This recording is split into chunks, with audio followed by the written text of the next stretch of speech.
Hepatitis के बारे में जानकारी बेहद जरूरी है। भारत में हेपेटाइटिस की वजह से लिवर की बीमारी सबसे ज्यादा होती है। हेपेटाइटिस के लक्षण, हेपेटाइटिस सिम्टम्स की जानकारी किसी को भी इस जानलेवा बीमारी से बचा सकती है। हेपेटाइटिस मूल रूप से लीवर की बीमारी होती है जो वायरल इन्फेक्शन होने के कारण होती है। इस अवस्था में लीवर में सूजन आती है। हेपेटाइटिस में 5 प्रकार के वायरस होते हैं, जैसे ए, बी, सी, डी और ई। इन 5 प्रकारों को लेकर ही ज्यादा चिंता करने की जरूरत है, क्योंकि इनके कारण ही महामारी जैसी अवस्था हो रही है और मौत की आबादी बढ़ रही है। टाइप बी और सी लाखों लोगों में क्रॉनिक बीमारी का कारण बन रहे हैं, क्योंकि इनके कारण लीवर सिरोसिस और कैंसर होता है। हेपेटाइटिस के बारे जानकारी और बच्चे को जन्म के बाद टीका लगवाकर बचा जा सकता है। हेपेटाइटिस के प्रकार। हेपेटाइटिस वायरल इन्फेक्शन के कारण होता है, जो वायरस के अनुसार 5 प्रकारों में विभाजित किया गया है। ये 5 प्रकार दुनिया भर के लोगों के लिए चिंता का कारण बन गए हैं। 1. हेपेटाइटिस अनुसार हर साल 1.4 मिलियन लोग इस बीमारी से ग्रस्त हो रहे हैं। ये खाना और पानी के विषाक्त होने से यह आमतौर फैलता है। 2. हेपेटाइटिस बी इन्फेक्टेड ब्लड के ट्रांसफ्यूशन और सीमेन और दूसरे फ्लूइड के एक्सपोजर के कारण यह संक्रमित होता है। 3. हेपेटाइटिस सी, यह हेपेटाइटिस सी वायरस HCV के कारण होता है। यह ब्लड और इन्फेक्टेड इंजेक्शन के इस्तेमाल से होता है। 4. हेपेटाइटिस डी, यह हेपेटाइटिस डी वायरस HDV के कारण होता है। जो लोग पहले से HBV वायरस के इन्फेक्टेड होते हैं वे ही इस वायरस से संक्रमित होते हैं। HDV और HBV दोनों के एक साथ होने के कारण स्थिति और भी बदतर हो जाती है। 5. हेपेटाइटिस ई वायरस HEV के कारण यह होता है। दुनिया के ज्यादातर देशों में हेपेटाइटिस के संक्रमण का यही कारण है।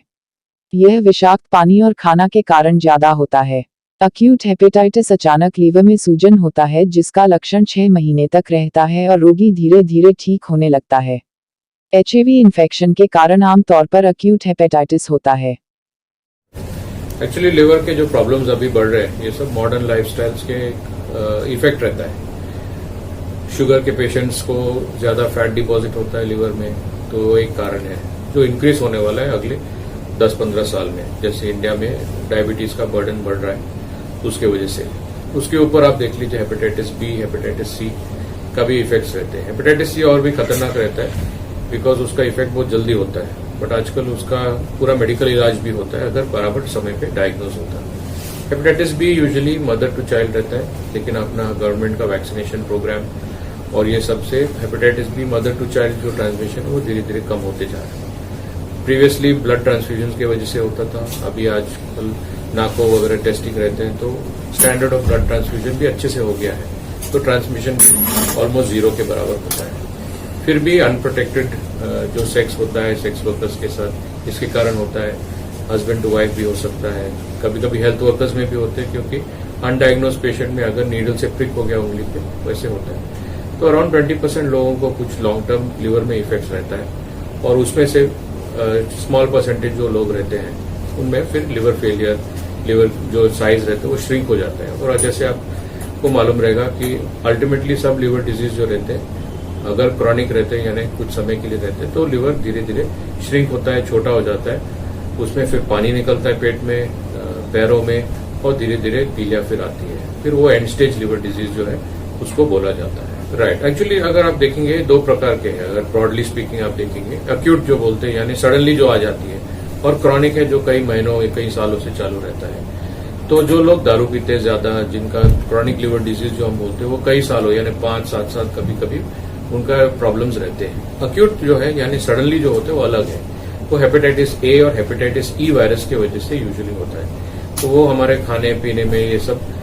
उसमें से जहां पे कंटेमिनेशन रहता है उसमें से आता है, और यूजुअली ये सेल्फ लिमिटिंग है, अपने आप ठीक हो जाता है उसमें। लेकिन कोई अनफॉर्चुनेट लोगों को प्रॉब्लम हो सकता है जो अक्यूट लिवर फेलियर में चले जाते हैं, यानी सडनली वो लिवर खराब हो जाता है और उनका एंजाइम्स फिर हजारों में चला जाता है और वो सडनली बीमार होकर चले जाते हैं। तो उनके लिए अलग सेट ऑफ ट्रीटमेंट रहते हैं। इमरजेंसी लिवर ट्रांसप्लांट भी करना पड़ता है, कभी कभी लिवर आईसीयू में डालकर उनको मेंटेन करना पड़ता है हफ्ता 10 दिन, और वो धीरे धीरे कभी कभी लिवर वापस आ जाते हैं। मुझे ये कहना है कि अगर लिवर सडनली खराब हो रहा है तो आप बराबर सेंटर में जाके इलाज करा लीजिए, बिकॉज ये बहुत ही स्पेशलाइज्ड ट्रीटमेंट और बहुत ही स्पेशलाइज्ड काम रहता है।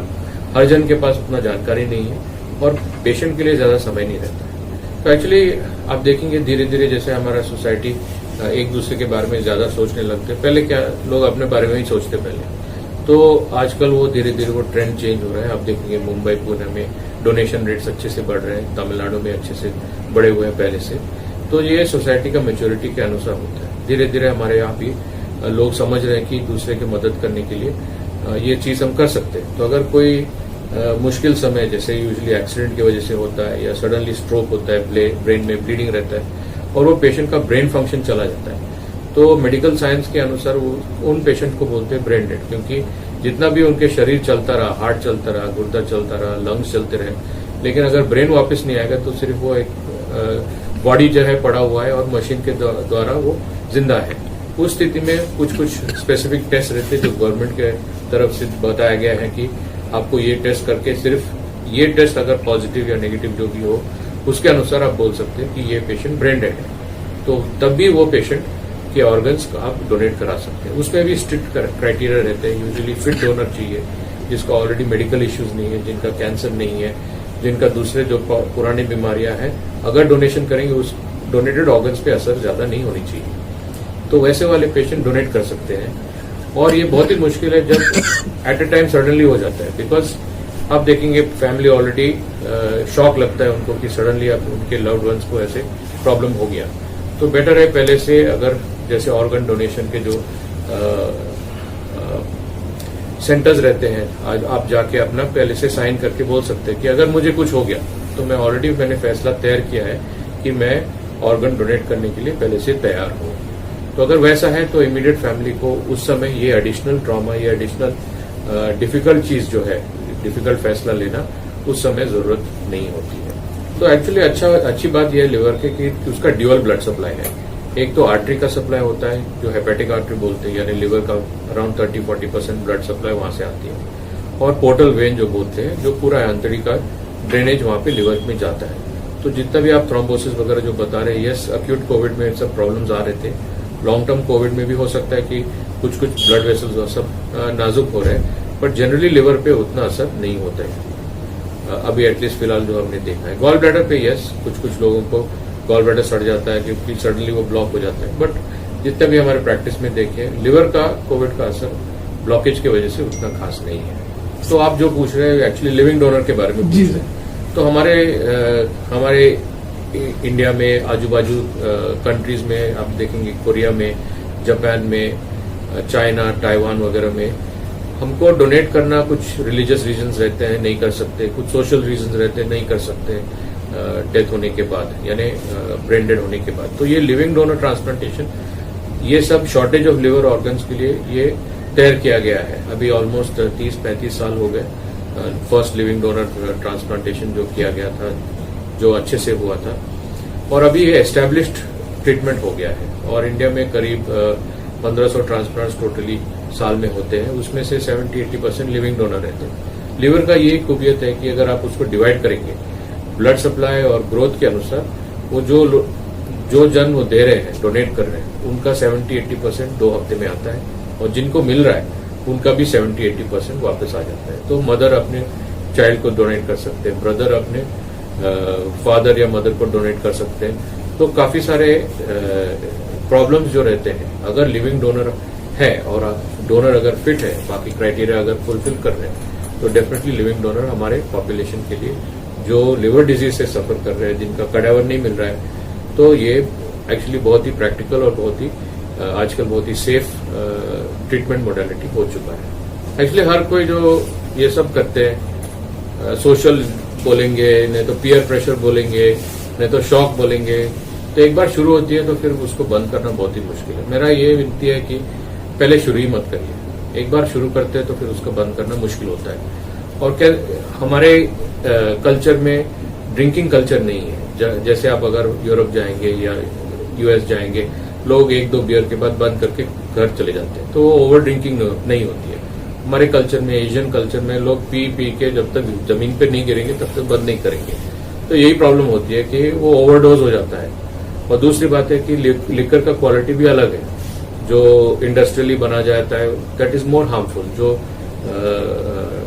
छोटे छोटे इलाकों में बन रहा है, जो इलीगल अल्कोहल जो बोलते हैं, कुछ जो बोलते हैं, वो भी और भी खराब है। उसमें एडिटिव्स बहुत है, केमिकल्स बहुत है, तो वो भी एक्स्ट्रा लोड लिवर पे आती है।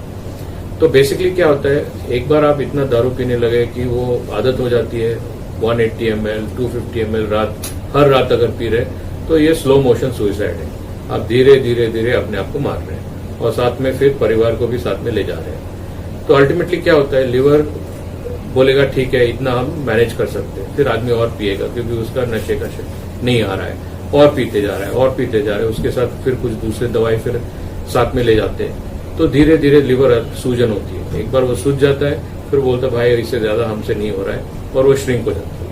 जब श्रिंक हो जाती है तो कुछ भाग बोलेगा नहीं वापस लिवर का काम होना चाहिए, तो अनकंट्रोल्ड ग्रोथ रहता है, यानी एक भाग बड़ा हो जाता है, एक साइड छोटा हो जाता है, तो इसमें से फिर कैंसर बनने का भी चांसेस आ जाते हैं। और ये कई महीनों कई सालों से धीरे धीरे धीरे चलेगा, और जब 80% खराब हो गया तब भी प्रॉब्लम्स सामने आएंगे, तब भी पेशेंट डॉक्टर के पास आएगा कि मुझे ऐसे ऐसे प्रॉब्लम हो रहा है, अभी क्या हो गया। तब आप देखेंगे कि 70-80% लिवर डैमेज हो गया, फिर आपका लाइफ एक्सपेक्टेंसी 5 to 7 years या 8 to 9 years ही है। एक बार सिरोसिस डायग्नोज हो गया, यानी आपके पास आपके घड़ी में उतना ही समय बाकी है। तो उस स्थिति में पहुंचने के बावजूद बेटर है पहले से मत शुरू करिए। तो बेसिकली ये सब मीडिया के कुछ जो रिपोर्ट्स आते हैं वो मिसअंडरस्टैंडिंग रहते हैं। छोटा सा अगर वाइन पी रहे हैं, अभी आप देखेंगे फ्रांस में कल्चरल है कि वाइन पियेंगे, बट उसका अल्कोहल कंटेंट बहुत ही लो है, 3 to 4% से ज्यादा नहीं रहेगा। 3 to 4% आप देखेंगे तो दैट इज ऑलमोस्ट जीरो, और वो क्या है उनका 100-150 ml से ज्यादा नहीं रहेगा। तो दैट इज कल्चरल, लोग यूज्ड टू है, उनका लाइफस्टाइल एक्टिव है, उनका जो बॉडी मेटाबॉलिज्म वो अलग है। तो वो सब अगर हम अपने आप ले लेंगे, तो ये भी समझना है कि कौन बोल रहा है, कहाँ बोल रहा है और किसके बारे में बोल रहा है। आई थिंक हमारे लोग के लिए बेटर है कि अगर अवॉइड कर सकते हैं अवॉइड करें। लिवर जो है बहुत सालों से लोगों को ये समझ में नहीं आया कि इसका काम कितना है या नहीं है। लास्ट 50 years में लिवर डिजीज का ट्रीटमेंट बहुत ही आगे बढ़ चुका है। एक बार ट्रांसप्लांटेशन शुरू हो गया था 1960s में डॉक्टर थॉमस टार्जल के द्वारा, तो उस समय तक लोगों को ये यकीन था कि डेफिनेटली लिवर का कोई भी इलाज नहीं कर सकता। 80s तक लोग भी सोच रहे थे कि लिवर पे ऑपरेट करना मामूली बात नहीं है। अगर आप देखेंगे, अगर मुझे लिवर रिसेक्ट करना पड़ा, यानी अगर ट्यूमर आ गया, तो मुझे बहुत ही ज्यादा इक्विपमेंट उसके लिए जरूरत होती है। मशीन जो रहते हैं जो लिवर काटते हैं, क्योंकि ब्लीडिंग बहुत होती है, पित्त के रास्ते बहुत ही नाजुक रहते हैं, 1 मिलीमीटर 2 मिलीमीटर उनको बंद करना पड़ता है। तो लिवर का अगर इलाज करना है, आपको डेडिकेटेड सेंटर का जरूरत है। एडवांस लिवर डिजीज में छोटे मोटे अगर जॉन्डिस है, इन्फेक्टेड है, वो आपके लोकल प्रैक्टिशनर्स, लोकल फिजिशियंस ये सब मैनेज कर सकते हैं। But liver failure, acute liver failure, chronic liver disease जिनके पास ऑलरेडी इन्फेक्शन है, ट्रांसप्लांट अगर होने वाला है, अगर लिवर पे ऑपरेट करना है, ये सिर्फ जहाँ पे सब फैसिलिटीज है, जहाँ पे मल्टी डिसिप्लिनरी ट्रीटमेंट है, जहाँ पे ढेर सारे इंटेंसिव केयर के जो स्पेशलिस्ट है उनके एक्सपीरियंस है लिवर में, वहीं पे ही हो सकता है, अदरवाइज मुश्किल। एक्चुअली फोन नंबर मेरे कार्ड से मैं आपको दे दूंगा बाद में, फिर या ईमेल से भेज सकते हैं। मेरा ईमेल आईडी बहुत ही आसान है, dr यानी डॉक्टर drprakash@gmail.com आप भेज सकते हैं। मैं बहुत हैप्पीली मैं जो भी है मैं रिप्लाई कर दूंगा। नहीं तो मैं एक्चुअली किंग्सवे हॉस्पिटल्स में हूँ, वहाँ पे आप ऑनलाइन कंसल्टेशन करा सकते हैं, प्री बुक करके, नो प्रॉब्लम कभी।